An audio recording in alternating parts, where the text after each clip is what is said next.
Good evening. A man from Nottingham who was moved in and out of care more than 100 times as a child has reached a major milestone in his campaign to ensure the rights of people like him are protected. Research shows care leavers are more likely to be homeless, unemployed or die early.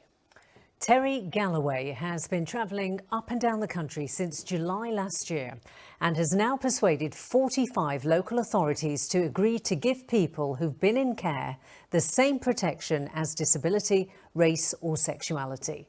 We'll talk live to Terry in just a moment, but first Catherine Walker reports on the prejudice faced by young people in the same situation. It could be that someone expects you're not a good kid, or that you're on every type of drug in this world. Faye was 15 years old when she was taken into care. Since then, she says she's been judged and misunderstood. Now 18, she wants to stop others who've been in the system facing the same stigma. So I applied for a job and I brought up the situation that I was in care at the time. I was in a care home and she stopped the interview there and then, and she said she'd get back to me and let me know how the interview went, and straight away I just got a no. Unlike other disadvantaged groups, care leavers don't have any protection from discrimination, and research shows they have worse outcomes in adult life. People who spent time as children in care are 3.5 times more likely to have mental health issues.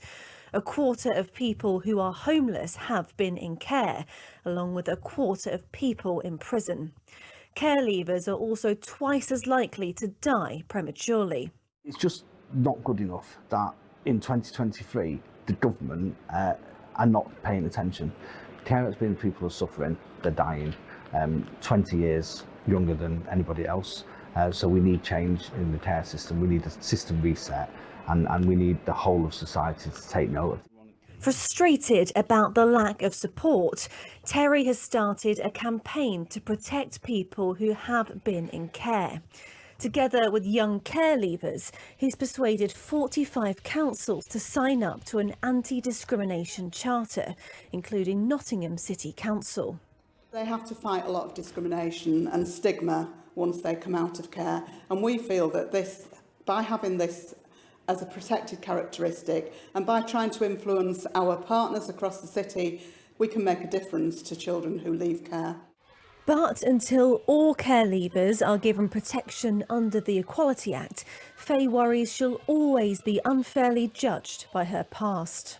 We don't have enough support to help us, like people with disabilities and things like that. We need to be seen as people, not as numbers or statistics and things like that. We need to be seen and heard.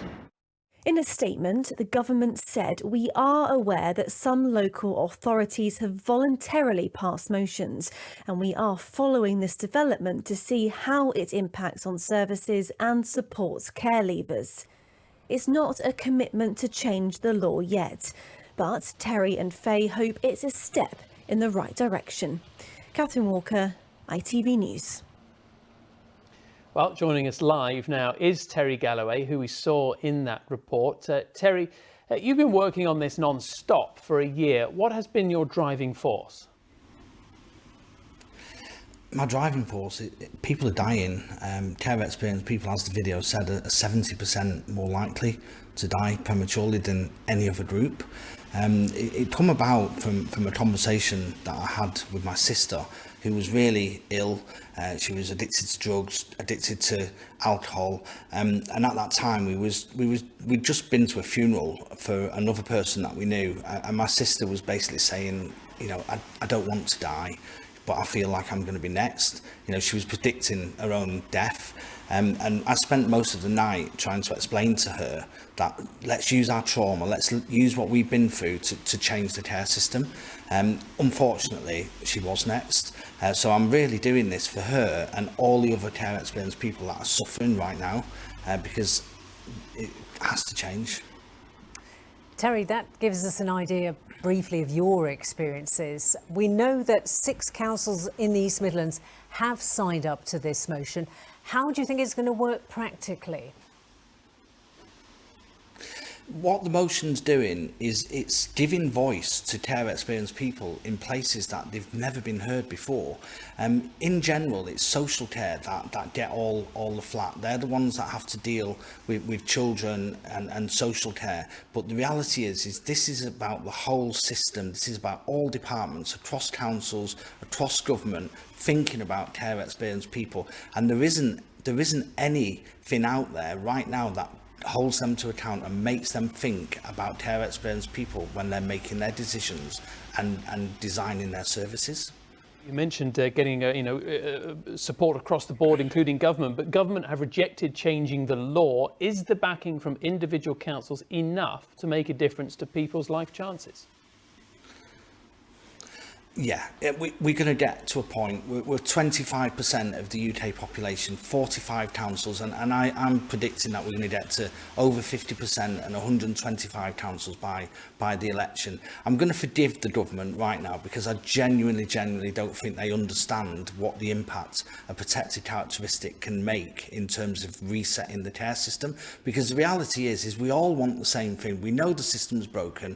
We know we need change because it just is not sustainable what's happening right now. So eventually I'm hoping they're going to understand, and through these motions that we're doing right now, we're creating groups with local authorities, care experienced people, politicians, to really make sure that we get policies that really demonstrate the impact that this can have. Terry, we're going to have to leave it there, but thank you, and we wish you continued success in your campaign.